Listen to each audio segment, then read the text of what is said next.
আপনার ফোন আপনাকে মোটা করে দিচ্ছে, আপনার ওয়েট লস হতে দিচ্ছে না। কিভাবে? আসুন জানি।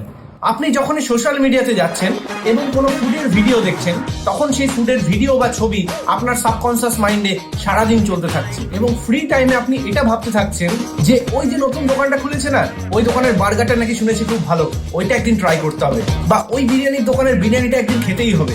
যাই, ফ্রেন্ডকে একটা টেক্সট করে একটা প্ল্যান বানিয়ে নিন। এখন আপনি যদি একজন ইমোশনাল লিডার হয়ে থাকেন, তাহলে তো আপনার জন্য আরো রিস্ক। কারণ না তো এখন আপনি আপনার খিদে নিয়ে ভাববেন, না আপনি আপনার হেলথ গোলস নিয়ে ভাববেন, আপনি শুধু ক্রেভিং ফিল করবেন। এবং এটা সত্যি খুব রিস্কি ট্র্যাপ, কারণ আপনার চোখের সামনে যখন এগুলো ঘুরতে থাকবে, তখন আপনার মাইন্ডে এগুলোই চলতে থাকবে। তাই আমার সাজেশন এটাই যে আপনি যদি আপনার সোশ্যাল মিডিয়া ফিড বা এক্সপ্লোর ফিডে খুব বেশি খাবার ভিডিও বা ছবি দেখতে পাচ্ছেন, তাহলে যে কোনো একটা পোস্ট ওপেন করুন এবং নিচে 3 ডট অপশনে টাচ করে নট ইন্টারেস্টেডে ক্লিক করুন। যখনই আপনি 15-20টা ভিডিও বা ছবিতে এই ধরনের নট ইন্টারেস্টেডে ক্লিক করে দেবেন, তখন ইনস্টাগ্রাম বা অন্যান্য সোশ্যাল মিডিয়া আপনাকে এইসব ভিডিও কম দেখাবে। এবং আপনি যদি অনেক ফুড ব্লগারদের ফলো করে থাকেন, then it's high time to unfollow them if you really want to lose your weight. তাই 2025-এ যদি আপনি সত্যি সত্যি হেলদি হতে চাইছেন, এখনই আমাকে ফলো করুন। And for personal consultation you can call or WhatsApp in the given number.